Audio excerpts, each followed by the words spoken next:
Anggota Komisi 1 DPR RI Yan Permenas Mandenas menilai asas kepastian hukum sangat penting diterapkan dalam revisi kedua Undang-Undang ITE setelah nantinya disahkan. Menurut Yan, pelaksanaan proses hukum kasus pelanggaran ITE belum dilakukan secara sungguh-sungguh, sehingga banyak pihak yang merasa dirugikan lebih memilih cara lain untuk menyelesaikan masalahnya. Hal itu terjadi karena proses hukum yang tidak menerapkan asas kepastian hukum terhadap pelanggar ITE, yang menyebabkan kasus pelanggaran ITE selalu berulang-ulang terjadi.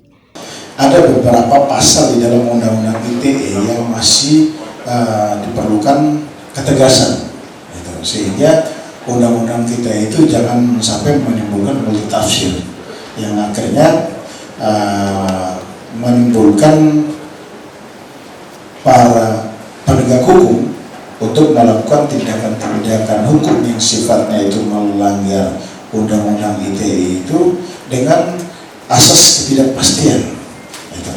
Kalau kita lihat selama ini Undang-Undang ITE ini belum seefektif mungkin memberikan efek jerah, gitu, terhadap berbagai macam pelanggaran informasi yang merugikan baik itu personal atau individu, kemudian kelompok, ya, tapi juga mungkin menimbulkan organisasi yang lebih luas. Ya, saya pikir tentunya revisi kali ini harus lebih baik, karena kalau tidak salah saya ini revisi yang kedua. Jadi minimal ketika revisi kedua yang kita lakukan, kan revisi pertama itu dari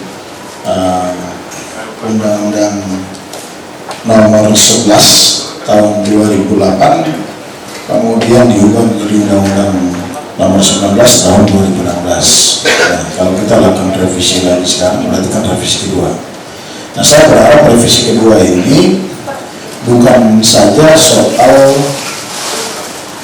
efektivitas dari proses tindakan hukum yang akan diberikan bagi setiap pelanggar, ya, Undang-Undang ITE, tapi yang paling penting adalah konsistensi kita dan asas kepastian hukum. Ini kan harus bicara asas kepastian.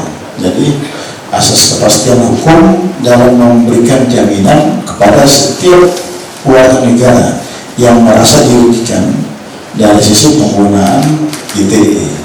Nah, sehingga nanti rujukan undang-undang ini benar-benar relevan dan komitmen. Dari Jakarta, Sri Dewi Andayani, Dava Rizkiano melaporkan untuk Sinpo TV.